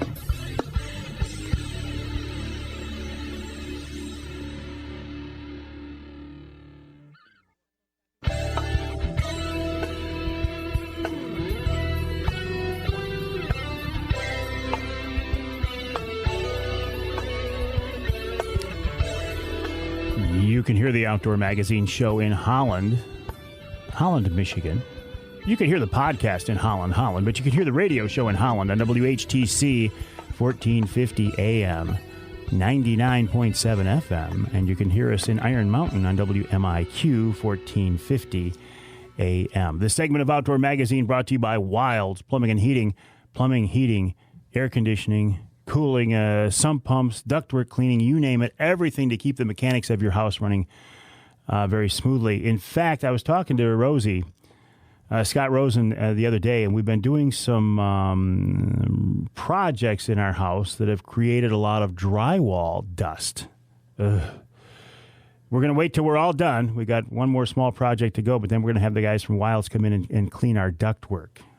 I'm telling you, sump pumps, ductwork cleaning, furnaces, fireplaces, you name it, the folks from Wilds can help you out, as they have for me for many years at 2 different houses. Check them out online at wildsplumbingandheating.com. That's wildsplumbingandheating.com. Talking now with trophy Pikemaster extraordinaire Taylor Pierson. And Taylor, I still think about that video of your favorite ice fishing partner, Jen Hunsberger, and the video that ended up online that went absolutely viral. Yeah. It was pretty insane. It's still going, too. How many views has that thing had by now? I don't know. I mean, you can easily say over 500 million. I mean, easily. It's unreal. And that was so crazy because it was, well, I think a combination. She was wearing a bright pink sweatshirt, and so that got your attention. It was a monster pike in very clear ice, so you could see it, and it was like the perfect storm. It was, how many years ago was that now? 3 years ago, 3 or 4 years ago, I think. 4 years ago, maybe. And actually, Jen I was talking to her on a Wednesday Night Live last week, and she said if you do a search for something like pink sweatshirt pike, you'll find that thing. So people should do that. It's pretty cool. Yeah. Hey, before the break, you were talking about, well, we talked about a couple things about, sometimes people will come into a lake and they're just looking for some pike for dinner. And then you said you have a problem on this one lake with people killing pike. I want to make sure I understand where you're coming from on this, Taylor. Okay. I mean, as far as them killing them, it's just people I've heard guys are just catching them in the summertime and keeping them. I mean, which I understand, once in a while keep one, but they're just too precious of a resource. Those big pike are just like any predator in the ocean. We need them to help the lake stay normal and stay healthy. Well, and you also said something that I'd never thought of before. You said you don't think pike get the respect that they should. No, I mean, no. When do you ever hear about northern pike, in anywhere, really? Well, because most people catch them as hammer handles, and they never see the size fish that you guys see. Yeah, true. And they really are slimy things. They're nasty, but if you take care of them and do them right, they're really great eating. And they are super pretty fish when they get big. Yeah, well, and that's a good point. I catch them out trolling for walleye on Saginaw Bay, and they fight hard, but they get in the net, they make a mess, they are kind of slimy, so I get what you're saying. Sure. Yeah. What about, and you and I were talking in preparation for this, you're a fan of slot limits. How so for pike? I would love to see, say, like it's the limit's 24 to 30, keep, and then 30 to 35, 36, somewhere in there, keep that as a slot limit, and then maybe one over 36 you could keep, something in that. And every lake's different, and every lake could use a different slot limit. But that would be a great start, at least, keep the breeders alive. Well, you have certainly done a lot to promote this concept of ice fishing for trophy fish. What's the biggest pike you've caught? Well, the biggest one through the ice is only 42 and a half. I caught a 44 in the summertime like 6 years ago, but 42 inches and 19 and a half pounds was the biggest one I ever caught through the ice. How in the world do you ever get a fish that size to the hole? You just play them easy, just never too much drag and never give them any slack and just take your time. And we've learned most all the time when you get a big one that far, they're hooked. So just take your time and you get them in, tire them out and get their head up and get them topside. It's kind of an art form, isn't it? I've seen you guys do this when you're coiling, because you're doing it by hand. You're coiling this line up at your feet, or at least putting it in such a way that if the fish runs again, you're not going to get tangled up. Yeah. Yeah, you definitely have to keep the line free, and, I mean, your hands are the drag, and you got to learn that. Clearly, I've learned in the last couple of years that's a lot harder to get in your head than it is to tell somebody. Once you learn that, it's pretty easy, but clearly, I mean, because those pike shake their heads. I mean, it's 3-4 foot head shake sometimes with those big fish. And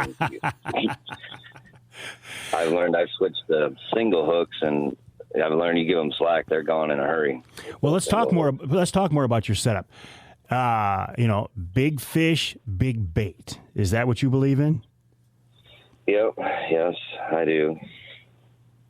Suckers? The bigger, the better. I mean, yeah, suckers. I like suckers. They're the big shiners. I mean, they're starting to allow us to use some smelt now in Michigan, so we've been trying that a little bit. But mostly those big suckers are pretty hard to beat. And how are you hooking it? Right in the middle of the back. We use single hooks now, so just make sure they're sitting almost perfectly horizontal, or if any, a little bit pointing down, and right in the back so they can swim free. And those big ones, you usually got to bring some nail clippers and clip their tails so they don't give you false flags all day long.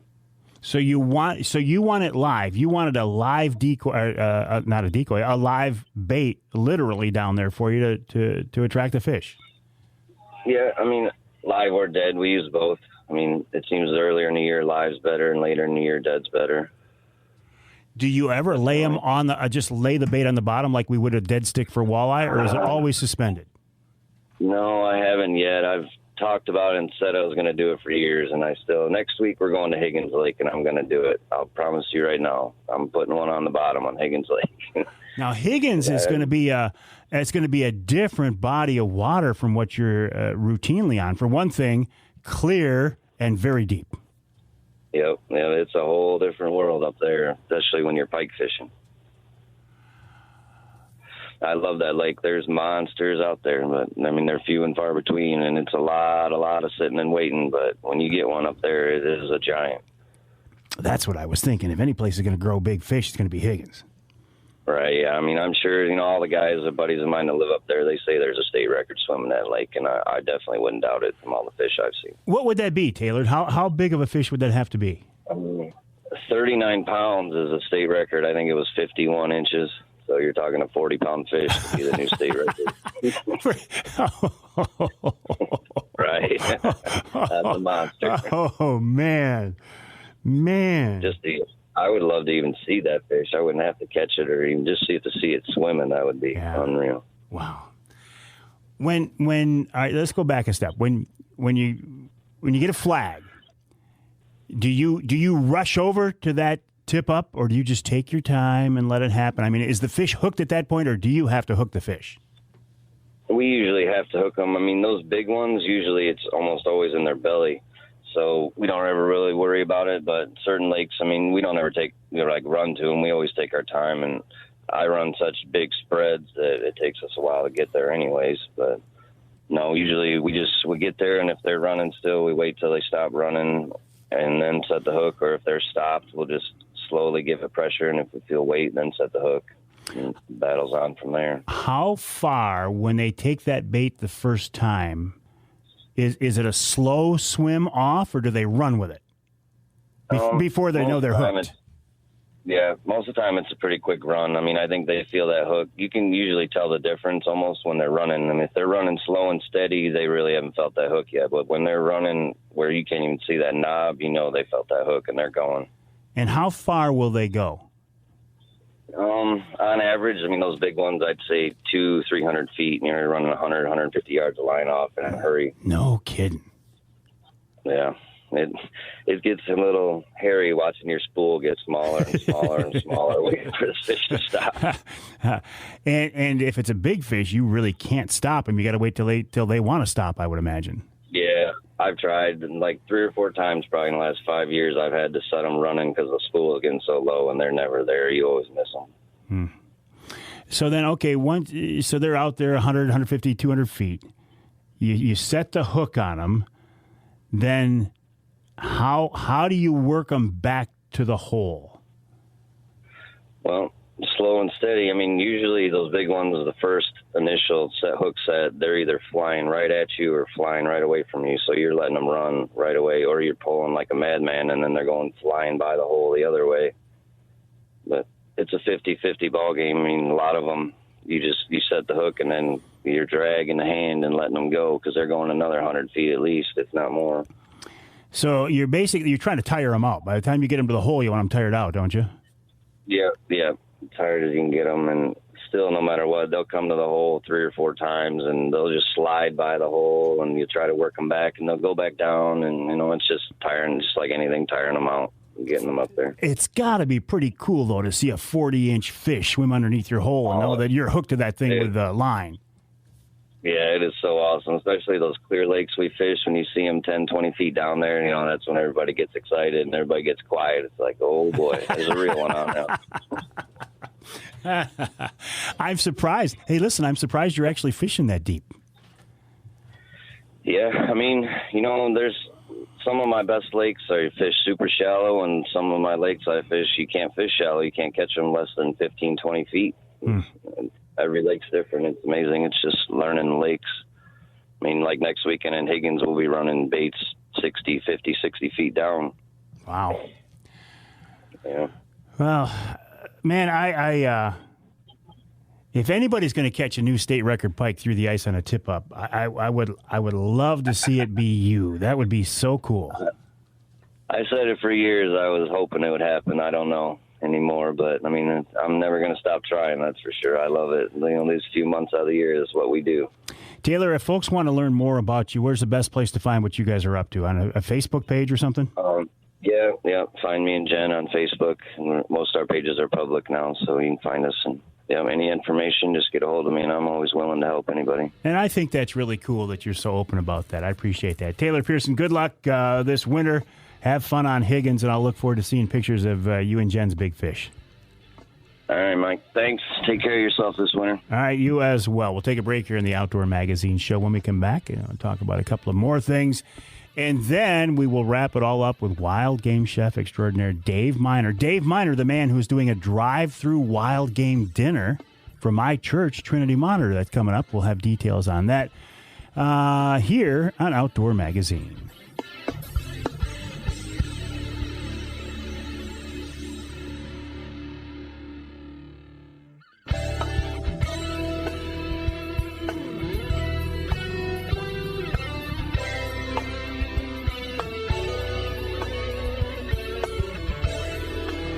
You can hear the Outdoor Magazine show as I'm looking at these stations here. Several of them on the west side of the state, the west coast, in fact. WLDN, News 97.98, 98.7 WLDN in Ludington. WMLQ, 97.7, just up the road in Manistee. And let's head down the coast a little bit. WKBZ, 1090 AM in Muskegon. And jump over to the east side of the state. News Radio 790 and WSGW-FM 100.5 in the Saginaw Old Tri-Cities area, now called Great Lakes Bay Region, which, Great Lakes Bay Region, could that be Green Bay? Could it be Tawas Bay? Could it be Traverse Bay? Kind of confusing on that one. Anyway, Charlie Rood here in the studio with me, doing a wonderful job as always. Charlie, I do appreciate that. He turns and waves to the adoring crowd. The crowd is very cold out there today, though. They've got what they're doing today is they've got some fires out in the parking lot, and they've built some warming fires, and they're standing around those as they wait to pay homage to Charlie Rood. Where that came from, I have no idea. And if they were out there, it'd be a little freaky. I don't think I'd be wanting to go to my truck to leave the studio here. Anyway, so glad to have you along with us on this edition of the Outdoor Magazine show. When I talk to people like Taylor Pearson, I am just absolutely in awe and amazed at the amount of expertise and knowledge people have accumulated over the years when it comes to hunting and fishing. And I am lucky and blessed to talk to so many of those people because obviously I want to get the most knowledgeable and interesting and informative people here on the show that I can. But whenever I talk to these people, at the end of the conversation, I find myself thinking, Avery, you just you don't get it. Because I don't listen, nobody loves their hunting and fishing more than I do. But I don't pretend to be that good at it because I'm not intense enough anymore when it comes to that. These days, I hunt or fish because I want to enjoy the experience. The harvest or the number of fish or anything beyond that is just a bonus. But beyond that, I don't take the time to be as serious and intense about it as a lot of people. Like when I talk to, just as an example, Lance Valentine about trolling for Saginaw Bay walleye, which I love and I do a lot of. The way people like him put their mind behind it and the things that they're thinking about when they're out there just don't even occur to me. And my dad was like that. My dad was just, he could dial things in and he could think about these things and he had a plan. And, my plan might be, I'm going to go to shallow water and run flicker shads. That's my plan. But I still enjoy it. And that's one of the cool things about the outdoors is we can enjoy it at whatever level we're comfortable with. We can be as intense and as intimate and as hardcore as we want to be. And I don't care if it's waterfowl hunting, if it's trout fishing, if it's walleye fishing, if it's turkey hunting, whatever. We can take it to a level that is beyond what most people can relate to, myself included. And that's fine. Think of a John Eberhard and his whitetail hunting. This guy, the whitetail whisperer, looks at this in ways that I can't even imagine. Or you can go out there and just basically have fun. If you catch something or shoot something, it's a bonus. And still enjoy the experience as much as the person who is much more intense. And it doesn't matter. It really doesn't. As long as you're out there enjoying the experience, having fun, spending your money on hunting and fishing gear, spending money on licenses, spending money on conservation, you think of yourself as an outdoorsman, you vote as an outdoorsman or woman, that's all that matters. And you look at this evolution of people, too. I've seen this in my own life. When I was a young guy, first of all, I just wanted to learn how to do it. I wanted to learn how to hunt or to fish. You just want to know how to do it. Then you want to get a little bit better. You want to become as good as you can. And by doing that, you have to catch as many fish as you can, catch as big a fish as you can, shoot the biggest buck that you can. So that's one part of the evolution. Then you might want to be starting to show other people how to do it. That's another part of an evolution. And then you get to the point of a mature outdoorsman or woman. And when I was younger, I'd look at the old guys and go, I don't get it. You've lost your fire. You've lost your edge. But it's not losing your fire. It's not losing your edge. You just look at it differently. And you realize you can't judge an outdoor experience by what's in your cooler or what's in the back of the truck at the end of the day. You judge your outdoor experience by the experience itself. And these days I say it's the experience that is the experience. It's not the harvest. It's not the kill. It's the experience. And that evolution is different for different people. It comes at different points in your life, different ages. And again, it doesn't matter. As long as you're out there having fun, that's all that matters. But I do have respect for the people who take it to the next level. We'll take a break here in the Outdoor Magazine show. When we come back, wrap it all up with wild game chef extraordinaire Dave Miner and another great wild game recipe right here on Outdoor Magazine.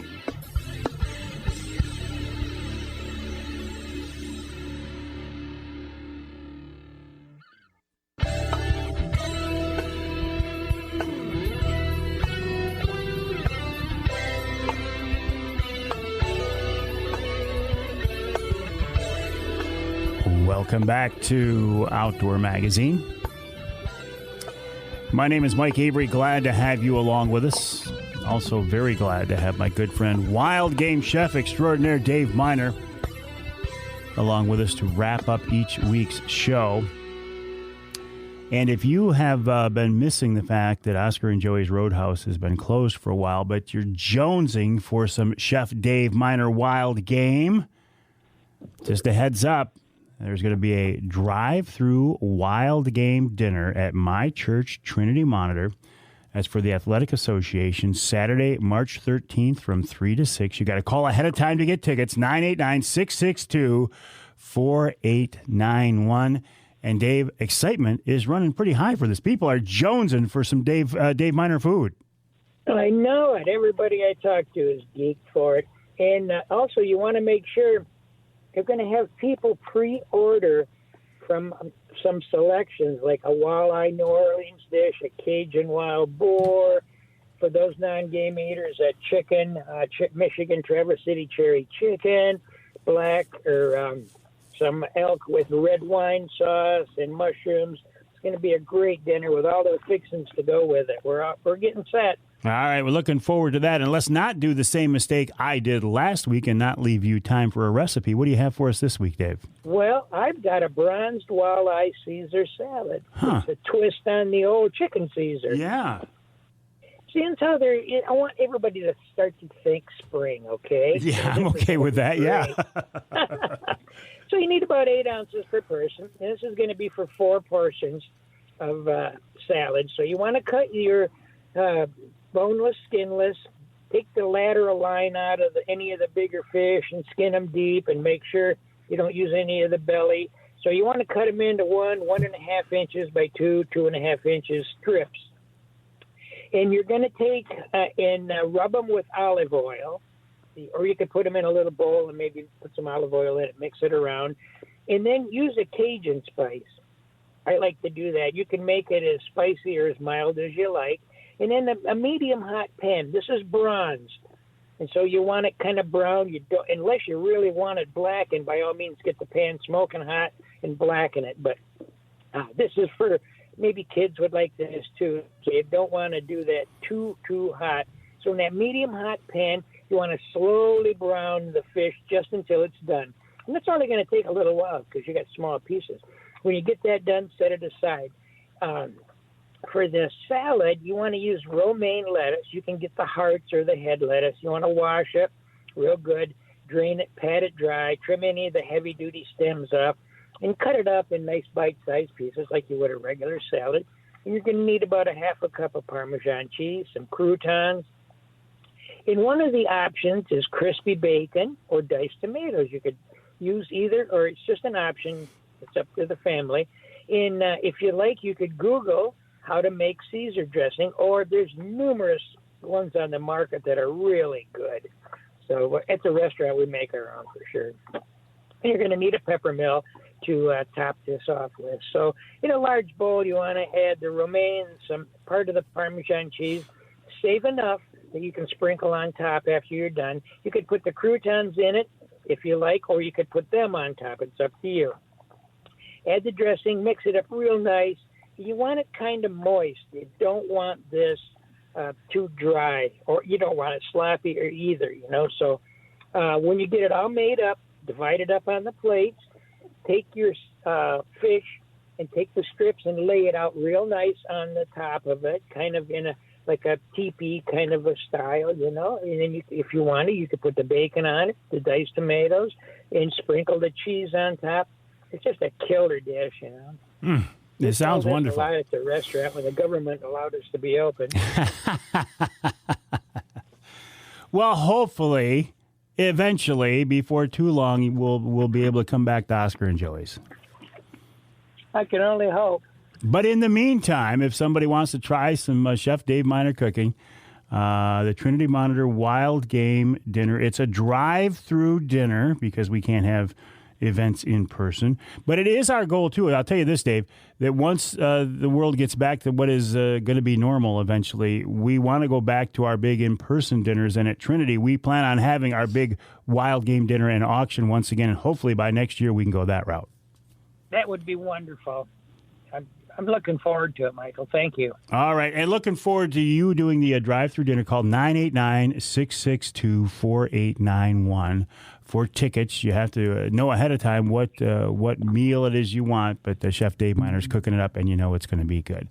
Wild game chef extraordinaire Dave Miner, who just dropped off there. I think I was going to go back to him. But he's done. He's gone. He's calling it a day. He says, I talked to Avery. I gave him a recipe. That's all he's getting this week, and that's fine. I do appreciate Dave being on the show, and I appreciate you being with us as well. Listen, you can always get in touch with me via email. Send me an email to mike@mikeaveryoutdoors.com. It's mike@mikeaveryoutdoors.com. There you can send me your questions for the Ask Avery segment, comments, questions, things you'd like to see in the show, things you like, things you don't like, that's fine. I want to hear from you, mike@mikeaveryoutdoors.com. The website is mikeaveryoutdoors.com. You can find me on Facebook, YouTube, Instagram, Twitter a little bit, but just about any of the social media outlets. Don't forget to check out the podcast network. We're getting ready to record a Jay's Sporting Goods podcast here in just a couple of minutes with Bill Hahn of Jay's. Check out the Wednesday Night Lives, where starting next week we'll be giving away Michigan brand ham. So lots of things coming up, and I'm glad you're along with us right here on Outdoor Magazine.